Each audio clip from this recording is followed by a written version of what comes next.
ನಮಸ್ಕಾರ, ರಣಗಲ್ ನ್ಯೂಸ್ಗೆ ಸ್ವಾಗತ. ನಾನು ಕುಷ್ಟಗಿ ತಾಲೂಕಿನ ಯಲಬುರ್ತಿ ಗ್ರಾಮಕ್ಕೆ ಇಂದು ಐತಿಹಾಸಿಕ ದಿನ. ಹೌದು, ಗ್ರಾಮದ ಹೆಮ್ಮೆಯ ಪುತ್ರ ಕನಕನಗೌಡ ದ್ಯಾಮನಗೌಡ ಮಾಲಿ ಪಾಟೀಲ್ ಭಾರತೀಯ ಸೇನೆಗೆ ಆಯ್ಕೆಯಾಗುವ ಮೂಲಕ ಯಲಬುರ್ತಿ ಗ್ರಾಮದ ಇತಿಹಾಸದಲ್ಲೇ ಮೊಟ್ಟ ಮೊದಲ ಯೋಧನಾಗಿ ಹೊರಹೊಮ್ಮಿದ್ದಾರೆ.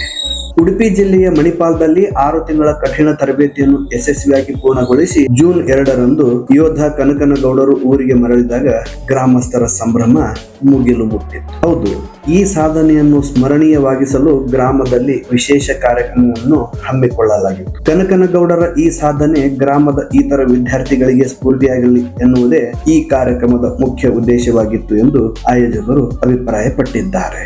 ಈ ಸಂಭ್ರಮದಲ್ಲಿ ಪಾಲ್ಗೊಂಡು ಕಾರ್ಯಕ್ರಮವನ್ನು ಯಶಸ್ವಿಗೊಳಿಸಿದ ಯಲಬುರ್ತಿ ಗ್ರಾಮದ ಎಲ್ಲ ಗುರು ಹಿರಿಯರು ಹಾಗೂ ಯುವಕ ಮಿತ್ರರು ಗ್ರಾಮದ ಮೊದಲ ಯೋಧನಿಗೆ ಹೃತ್ಪೂರ್ವಕ ವಂದನೆಗಳನ್ನು ಸಲ್ಲಿಸಿದರು. ದೇಶ ಸೇವೆಯ ಸಂಕಲ್ಪದೊಂದಿಗೆ ಹೊರಟ ಕನಕನಗೌಡರಿಗೆ ರಣಗಲ್ ನ್ಯೂಸ್ ವತಿಯಿಂದಲೂ ಸಹ ತುಂಬು ಹೃದಯದ ಧನ್ಯವಾದಗಳು. ನೋಡುತ್ತೀರಿ ರಣಗಲ್ ನ್ಯೂಸ್.